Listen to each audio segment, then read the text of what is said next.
আসসালামু আলাইকুম বন্ধুরা, কেমন আছেন? আশা করি ভালো আছেন।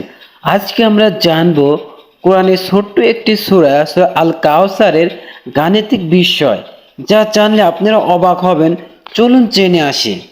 সূরা আল কাউসার কোরআনের অন্যতম ছোট সূরা। এর আয়াতের সংখ্যা মাত্র 3টি। এতে বলা হয়েছে, নিশ্চয় আমি তোমাকে আল কাউসার দান করেছি, সুতরাং তোমরা রবের উদ্দেশ্যে সালাত আদায় করো এবং কুরবানি করো। নিশ্চয় তোমার প্রতি শত্রুতা পোষণকারী নির্বংশ। 3 আয়াত বিশিষ্ট এই সূরার দ্বিতীয় আয়াতে কুরবানি করার জন্য আদেশ করা হয়েছে। শব্দের অর্থ উট কুরবানি করা, আর কুরবানি করা হয় জিলহজ মাসের 10 তারিখে। বিস্ময়করভাবে সূরা কাউসারের মধ্যে যে 10টি সংখ্যাটি নানাভাবে কোট করা হয়েছে।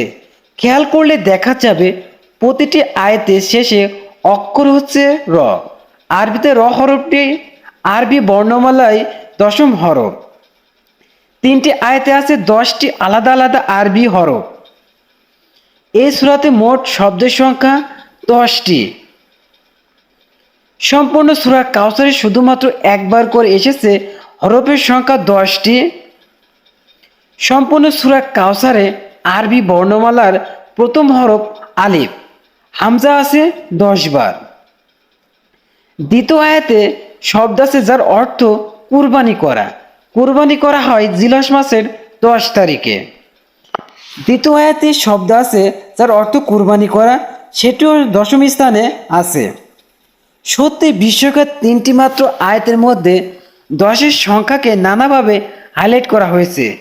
ছোট্ট সূরা কাউসারের প্রমাণ করেছে পবিত্র কোরআনে প্রকৃতপক্ষে আল্লাহর বাণী। এভাবে একটি সংখ্যাকে এত সংখ্যকবার কোডের আকারে প্রকাশ করা কোনো মানুষের পক্ষে সম্ভব না।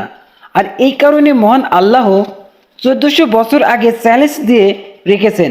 কোরআনের 10 নম্বর সূরা ইউনুসের 38 নম্বর আয়াতে তারা কি কথা বলেছে, অর্থাৎ মুহাম্মদ সাল্লাল্লাহু আলাইহি সাল্লাম এটা রচনা করেছে বলে, তাহলে তোমরা এর মতো একটা সূরা রচনা করে নিয়ে এসো, আর আল্লাহকে বাদ দিয়ে যাকে পারো তাকে ডেকে নাও, যদি তোমরা সত্যবাদী হয়ে থাকো যে মুহাম্মদ সাল্লাল্লাহু আলাইহি সাল্লাম তা রচনা করেছে। সূরা ইউনুস আয়াত 38। এই ভিত্তিতে সূরা কাউসারের বিষয় আলোচনা করা হয়েছে। আসসালামু আলাইকুম বন্ধুরা, ভিডিওটি ভালো লাগলে অবশ্যই শেয়ার করবেন।